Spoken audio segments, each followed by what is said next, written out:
Slow week for Tesla so far, and as you guys know, we expected that. After the massive run last week on earnings, we noted that on the weekly chart, there's still a ton of bullish accumulation. We're still getting higher highs on the BX Trenders histogram, which is indicative of institutional buying. This is a good sign because when institutions begin to buy, they are the ones who can actually move the market for us. Now, we saw a couple of days ago pull back a couple of percent. You can see that basically from highs of $273 to where we are right now is a cooling off of about 5%. And I didn't make a video yesterday because I didn't feel that that sell off really warranted any type of update because the daily chart is still showing higher highs on the BX trender and the weekly chart is still showing higher highs on the BX trender. Now, I will be going away for Halloween, so I'm not going to be here tomorrow, which is why I wanted to give you my end of the week update and really some key things that I'm going to be focusing on Tesla as we close out this week. The first thing is going to be on the weekly chart. Now, the strongest chart that we have is really the monthly chart, which is showing a massive breakout for the next year, and the weekly chart, which is showing a potential rejection, but over the next couple of months, a breakout to 360 and $400. We need to make sure that this week, the BX trender, which is the indicator at the bottom of your screen, continues to close with higher highs, as we saw back within this breakout in June, as well as this breakout within September. If we get lower highs, as we've seen back here prior, that would be an indication of a potential rejection and sell off like we've seen before. You'll notice as well that we have a very strong resistance level sitting here between 260 and $280. And this is not a normal resistance level. This is what we call a liquidity zone. And the reason for that is that there are a lot of sell orders sitting up there that every single time price moves up into that range, those sell orders trigger, not enough buyers step in, and price sells off. What this does is it conditions everyday traders and investors, so retail traders and investors, to go short there or remove their long positions at that area.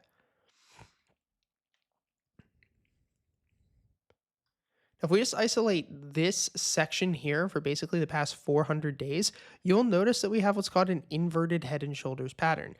This occurs when price sells off into a low, bounces back up into an equal resistance level, sells off again into a lower low. This is where the head forms. And then instead of going into a lower high and continuing the sell off, we come all the way back up to test this old resistance. That is the very important aspect of this pattern because the bears did not step in enough to sell this back off into a lower low later. Instead, it sold off into a higher low. So when that higher low is formed and it equals roughly around that left shoulder, that is usually a very good sign. The price is going to push back up into this resistance level or this neckline. And from there, the price is going to break out to the upside. That's why our target has been setting around 300 by the end of this year with highs of 340 to 360 into the beginning of next year.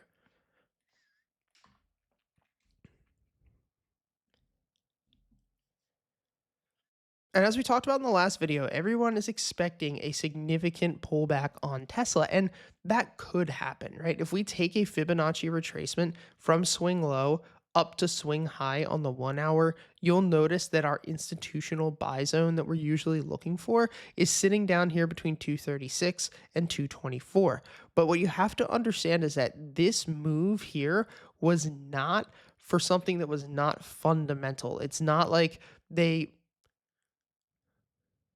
it's not like it was some random news that could have pumped the stock. Like, no, not at all. This was for a fundamental reason. And I think that this is where the great repricing for Tesla occurs within 2025 and 2026.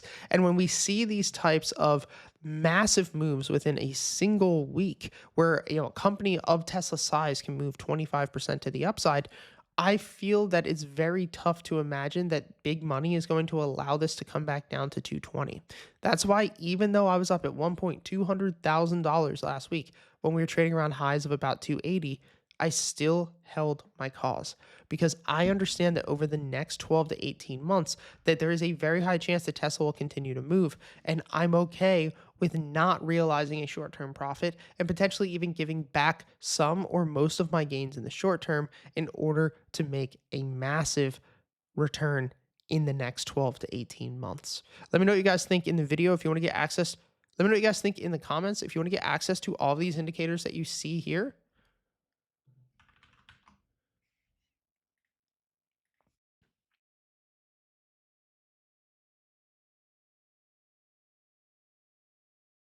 and learn the simple two-step trading system that has made me over $2.6 million this year. And the best part is that all of those courses are free in the description.